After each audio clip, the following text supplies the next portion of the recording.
अगर ये चुनाव ईवीएम से हो गया, आप मोदी सरकार को रोक नहीं पाएंगे। और अगर मोदी सरकार आ गई तो फिर जैसे मैंने कहा, वो दोहराता हूं कि वो दाढ़ी वाला निकल के आवेगा 8 बजे, सफेद दाढ़ी वाला, और कहेगा वोट बंद, और कहेगा कि भारत का संविधान ये खत्म। आज से भारत का संविधान ये है जो मनुस्मृति पर आधारित है।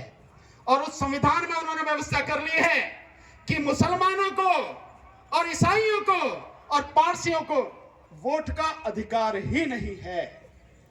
और जिनको अधिकार दिया है उनकी भी व्यवस्था सुन लो। उनको वो अधिकार देकर कह रहे हैं कि इस संविधान के माध्यम से आने वाले समय में, हालांकि वो संविधान सिर्फ दिखावे के लिए है, मूर्ख बनाने के लिए है कि हाँ लोकतंत्र रहेगा, लोकतंत्र नहीं रहेगा, राजतंत्र होगा।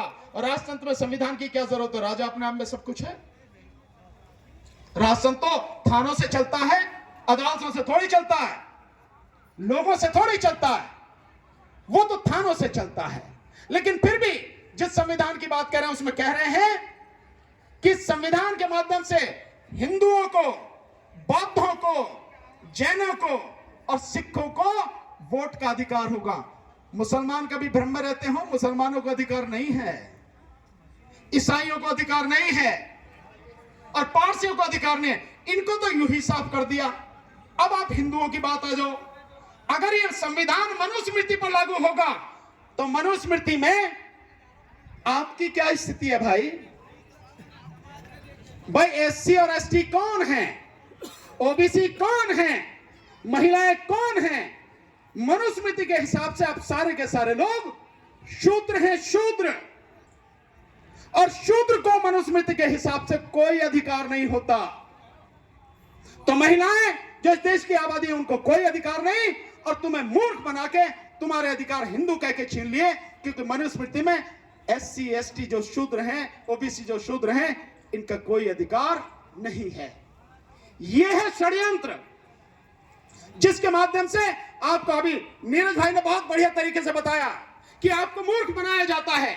लेकिन मजेदार बात यह है कि आप मूर्ख बन जाते हैं और बनने के बाद फिर कहते हैं अगली बार आना। यह स्थिति है।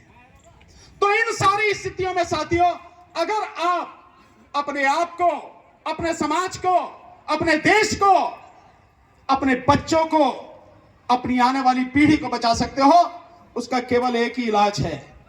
इलाज है ईवीएम को हटो। और जब तक ईवीएम हटेगी नहीं, इस देश में चुनाव हमें होने नहीं देना है। हम इसी के लिए लगातार काम कर रहे हैं। और मैं आज आप सब जितने भी साथी हैं, वाकई में जो जगे हुए हैं, मैं मानता हूं कि यहां जितने लोग आए हैं ये जगे हुए हैं। मैं आप सारे साथियों को आमंत्रित करता हूं, आपको निमंत्रण देता हूं। व्यक्तिगत इसी रूप से आया हूं कि आपको निमंत्रित कर सकूं। सारे के सारे मेरी बहनें, मेरी बच्चियां, मेरी माताएं, मेरे बुजुर्ग, मेरे नौजवान साथी, सामाजिक कार्यकर्ता, पॉलिटिकल, जो भी जिन तक भी मेरी आवाज पहुंच रही है, और इसके बाद जहां तक भी मेरी आवाज पहुंचेगी, 6 जनवरी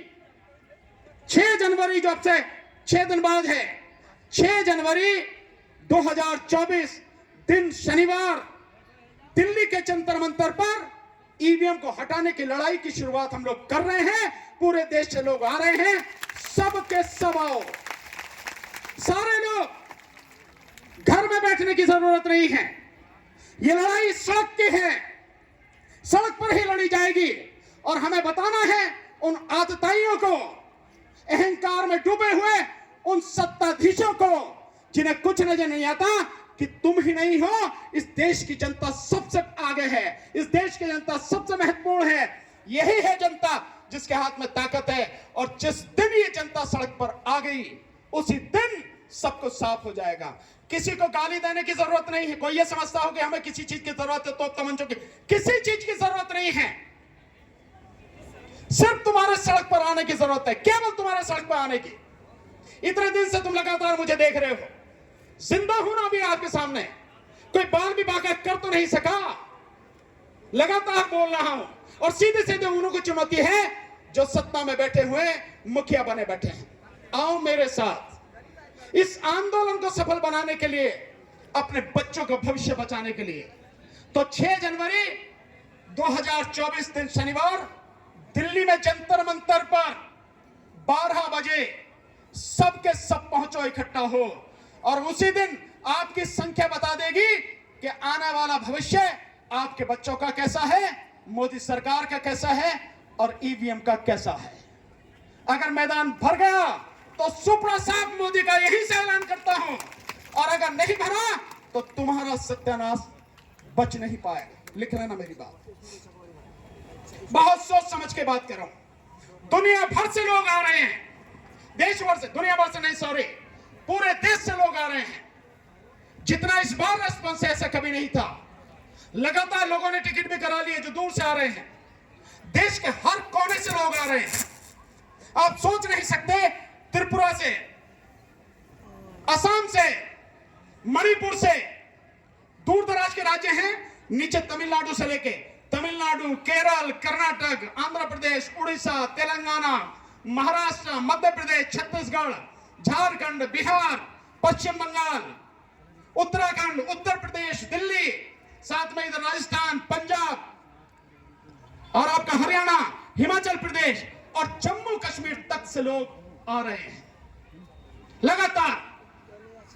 मैं आज इस प्रोग्राम के लिए, डॉक्टर साहब ने मुझे, राजाराम भारती जी ने मुझे इनवाइट किया था, लेकिन मेरा प्रोग्राम 23 तारीख से 3 तारीख तक कहीं बाहर था। वो प्रोग्राम कैंसिल हुआ इसी ईवीएम की वजह से। सो मैंने उनसे निवेदन किया कि मैं आपके प्रोग्राम में आना चाह रहा हूं, आ रहा। मैं उनका आभारी हूं कि उन्होंने सहर्ष मुझे आने के निमंत्रण दिया और मुझे मेरे आने में उन्होंने खुशी जताई। मैं आपके यहाँ ऐसे ही चला आता हूँ, मानता हूँ कि आप मेरे अपने हैं, मेरा परिवार है, और अपने परिवार में आने के लिए वैसे तो पूछने की जरूरत नहीं है, पर फिर भी पूछा तो आपने जो सम्मान, जो प्यार दिया, मैं उसका आभारी हूँ। बस एक ही बात, ये लड़ाई हम लड़ेंगे साथियों। चिंता मत करना कि कोई पॉलिटिकल पार्टी आए या नहीं आए।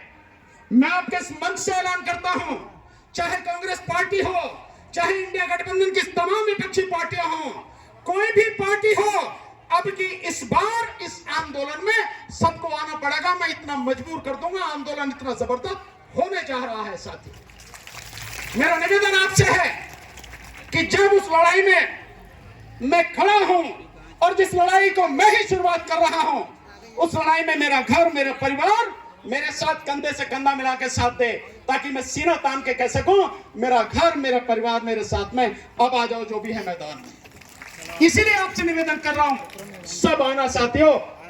बच्चों की जिंदगी का सवाल है, उनकी शिक्षा का सवाल है, रोजगार का, नौकरी का सवाल है, अपने मान सम्मान का सवाल है।